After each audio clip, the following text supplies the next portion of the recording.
सुबह एक मिस्कीन को और शाम दूसरे मिस्कीन को खाना खिलाना, इसका क्या हुक्म है कफ़ारे के अंदर।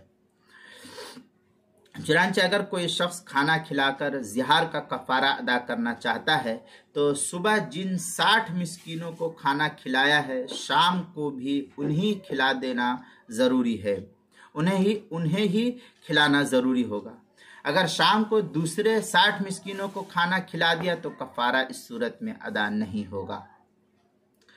फतवा तातरखानिया में है, वलो गदा इंसानन व आशा आखिर लम यजुज़ वफ़िल मुजर्रद अन अबी हनीफ़ा रहमहुल्लाह इज़ा गदा सित्तीन व आशा आखिरैन ला यजुज़।